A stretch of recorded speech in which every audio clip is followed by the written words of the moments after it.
சரீரம் அப்படின்ற வெஹிக்கல் நான் நல்லா பாத்துக்கிட்டா மட்டும்தான் இந்த உயிர் நான் எத்தனை ஆயுள் நான் இங்க வாழணும்னு நினைக்கிறோம், நான் அத்தனை ஆயுள் இருக்க முடியும். அப்ப சரீரத்துக்கு மெயினா நம்ம கொடுக்கறது என்ன? சக்தியா இருக்கிறதுக்கு உணவு. எது ஒன்று ஹிம்சை இல்லாததோ அதுதான் சரியான உணவு. சோ அந்த உணவு நம்ம எதுக்காக சாப்பிடுறோம்? அடிப்படையில் சக்திக்காக தான் சாப்பிடுறோம். அப்ப சக்தி உள்ள உணவு சாப்பிடணும் அப்படின்றப்போ மைக்ரோவேவ் ஃபுட் சாப்பிடக்கூடாது. அதே மாதிரி பூண்டையும் சாப்பிடக்கூடாது. ஏன்னா பூண்டு சாப்பிட சாப்பிட நமக்கு இன்னுமே நான்வெஜ் சாப்பிடணும் அப்படின்ற தூண்டுதல் தான் உருவாகும். அதே மாதிரி எப்பவுமே ஃபுட் ஃப்ரெஷ்ஷா சாப்பிடணும், குவாலிட்டியா சாப்பிடணும். எப்பவோ செஞ்சு வச்ச ஒரு 3 நாள் 2 நாள் முன்னாடி பண்ண வச்ச சாம்பார் ஃப்ரிட்ஜ்ல வச்சு வச்சு திரும்ப சாப்பிட்டா அது ஃப்ரெஷ்னஸ் அப்படின்றது இருக்காது, அதுல சக்தி இருக்காது.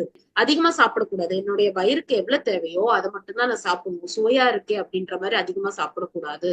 முடிந்த அளவுக்கு வாரத்துக்கு ஒரு வாட்டியாச்சும் ஃபாஸ்டிங் இருக்கணும், லிக்விட்ஸ் ஃபாஸ்டிங். சோ அந்த மாதிரி பண்ணும்போது இந்த சரீரத்துக்கு ஆரோக்கியம் அப்படின்றது கிட்டும்.